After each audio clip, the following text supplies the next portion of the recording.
Bakit crucifixion? Kasi po una, Jesus prophesied it himself. Pinrophesy na po ni Jesus yan eh.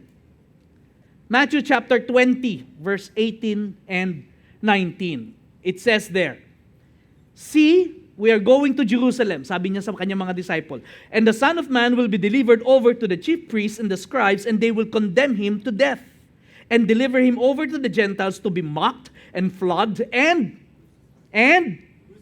what? Crucified. And he will be raised on the third day." So Jesus said it, so shall it be. And so it was. Now, para po sa kaalaman ng marami o lahat, ang crucifixion po, makinig po kayo, maganda pong information to para sa atin at maiintindihan natin higit yung ating mga binabasa, lalo na sa Biblia. Ang crucifixion po, okay, is for non-Roman citizens only. Okay? Ulitin ko po yun. Crucifixion is for non-Roman citizen only. Ang capital punishment po for a Roman citizen is by beheading. Pugot ulo. Si Pablo po bilang isang Roman citizen, bagamat siya po isang Hudyo, siya ang citizenship po niya ay Romano. Kaya nung pinatay siya, siya ay pinugutan ng ulo. Okay?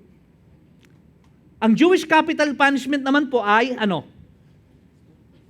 Paano pumatay ang mga Hudyo? Stone to death. Okay? Ang mga Pilipino, paano? Kiliti to death. Yan. Pagka masyadong malaking corruption mo, pag nahatulang ka, kiliti to death ang gagabutin sa. Okay. Now, having said that, diniklara po ni Jesus that He would be crucified. Okay. Listen to me. Jesus has no quarrel with the Roman Empire. Wala po. His conflict basically was with the religious leaders of Israel. Si Pontius Pilate nga po, gusto niyang i-release si Jesus since wala po siyang nakitang offense na kinumit ni Jesus. Naalala po ninyo yung kwento? But because Jesus himself prophesied it, kaya nangyari. Pinupisiyan na ni Jesus yan eh.